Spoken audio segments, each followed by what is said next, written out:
নজর রাখবো পরবর্তী সংবাদে। আজ গোটা রাজ্য জুড়ে হোলি উৎসবে মাতোয়ারা এবং সে সঙ্গে কুমারঘাটেও সে ছবি ধরা পড়েছে। অবশ্য কুমারঘাটের গীতাঞ্জলি অডিটোরিয়ামে মহকুমা ভিত্তিক কুমারঘাট তথ্য সংস্কৃতি দপ্তর ও কুমারঘাট পুর পরিষদের যৌথ উদ্যোগেই হোলি ও বসন্ত উৎসব পালিত হয়েছে। প্রধান অতিথি হিসেবে উপস্থিত ছিলেন বিধায়ক ভগবান চন্দ্র দাস, উপস্থিত ছিলেন কুমারঘাট পুর পরিষদের চেয়ারম্যান বিশ্বজিৎ দাস, মহকুমা শাসক SK চাকমা সহ আরও অন্যান্যরা।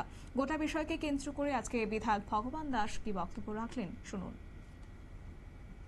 এই ওয়েদারের সঙ্গে, এই আবহাওয়ার সঙ্গে চিন্তা ভাবনা করেছে যে আবির বলতো যেটা আবির যেটা তৈরি করা হয় তার মধ্যে এমন একটি পদার্থ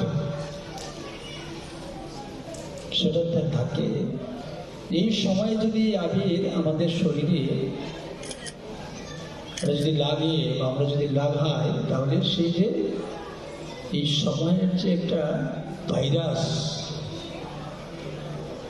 এটা কিন্তু থেকে আমরা মুক্তি পেতে পারি। এটা একটা বিষয়। দ্বিতীয় বিষয় হচ্ছে আমাদের এই দোল উৎসবের মধ্য দিয়ে, রং খেলার মধ্য দিয়ে আমাদের সম্পর্ক সুদৃঢ় হয়, পারিবারিক সম্পর্ক, বন্ধুদের মধ্যে সম্পর্ক, পড়োশীর সঙ্গে সম্পর্ক, সজ্জনের সঙ্গে সম্পর্ক, এটা অর্জন করব, সম্পর্ক বাড়ে।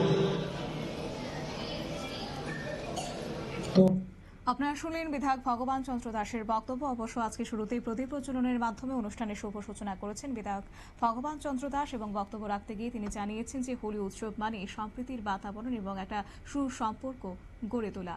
নিয়ে নিয়েছে ছোট্ট একটি বিজ্ঞাপন বিরতি, সঙ্গে থাকুন।